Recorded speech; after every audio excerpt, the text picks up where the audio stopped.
Supercell just released another update for Clash Royale. A little bit of a balancing update.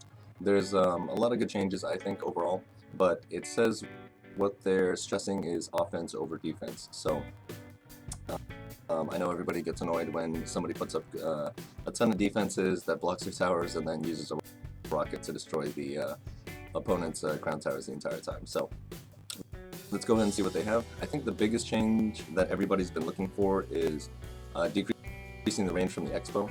So previously you were able to place a Tesla in front of the expo. You could do it right here against the edge of where you can place things. And I'm just going to play this Zap so I get the expo available here. But what you could do with the expo after is place it right behind the Tesla. And with the 13 range, the range would have been able to hit the tower from right here. Instead, now that they decreased it by 1, you have to play the expo up another space. So you're not able to put a Tesla in front of it to defend. So now it's a little bit easier to counter. You have to be a little bit more, I guess, judicious with your spacing if you're going to be playing the expo with some other defenses. So the defenses will probably have to go next to it, like this or something, but yeah, it's just not going to be as easy to defend your expo as it was before, which I think is a good change because a lot of people were, I mean, really just, I guess, abusing that back then. I saw a lot of rants on the forums and whatnot. So in terms of the Tesla, they decreased the attack speed and decreased the lifetime. I think it's a good change. A lot of people were using Tesla versus the other defenses, so it gives some of the other ones a good chance to be able to work a little bit better. Plus it was doing a little bit more, I think, than it should for a, I think it was 4 elixir defense. Just being able to hit air and ground and the fast attack speed and how long it was lasting. So overall I think a pretty good change. The cannon lifetime decreased to 30 seconds. I don't know that it was needed, but I guess, I mean, Supercell says its defensive power was too much for 3 elixir defensive building, so I don't know that it'll affect as many people, but just a change to pay attention to if you do use the cannon a bit. Princess, I don't have one, but it just says that air should be able to take out the princess, so I mean, I don't know that it changes much because she doesn't have that much health anyway. So Ice Wizard damage increased.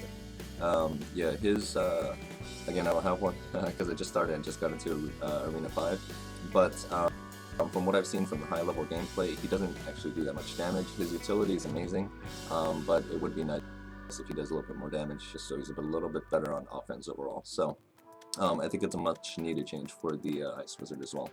The Prince and Dark Prince, both of their charging speed has been decreased by 13%. I don't know that it was really needed. I think it was a lot of the complaints were coming from the lower levels where people were having problems countering the Prince because they didn't really know how to. With this, it doesn't really change much about his ability to take out a tower. It just gives, I guess, the opponent a little bit easier of a time being able to counter it, or giving them a little bit more time to react to both of them. So I don't think it's game breaking. Was completely needed? I don't really know, but either way, it should make it a little bit more interesting for people who use both troops at the same time in their high level decks. Valkyrie, I was using a bit, but unfortunately she wasn't getting that much love from everybody else, so they buffed her hit points and damage.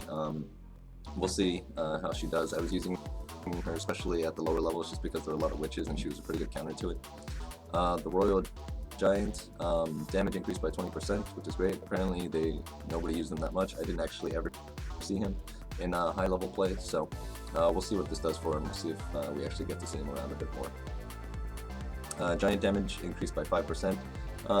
I guess pretty nice. I know that a lot of people down where I am right now are using the Giant plenty often, but again, we don't see him much at high level play, so maybe this will give a bit of a boost there.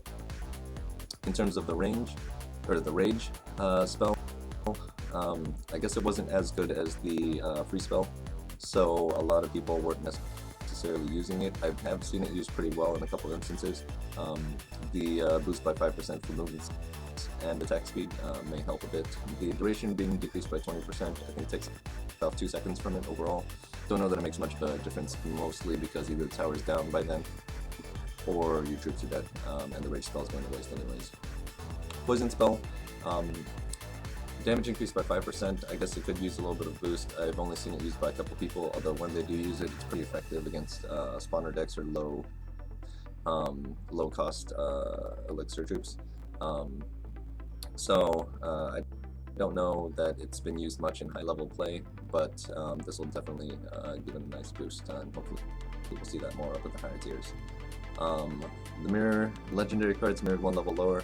Again, I don't have a legendary, so it doesn't affect me, but I guess there were too many legendaries coming out that were overpowered, so this decreases them by 1 level. 3 Musketeers, I actually saw it for the first time in somebody's deck yesterday, actually. But yeah, the cost being 9 elixir leaves you super vulnerable. So I think that's why, or 10 elixir previously, leaves you super vulnerable. So decreasing the cost to 9, I guess maybe helps a little bit. Then you can drop some skeletons to counter their push on the other side. But yeah, I don't know if I would still see a lot of people using this. Maybe if it was like 7 or 8 elixir, it'd be more worthwhile, but again, we'll see how this changes up the game. Archers with quicker initial attack speed, like Spear Goblins, might make them more useful, especially if your arrows aren't able to take them out. I don't know if max arrows will take out any level archers, but this might make them a little bit more useful. Personally, I use Spear Goblins right now, just for the fact that they have that initial attack speed, so we'll probably give the archers a try, see if it helps at all.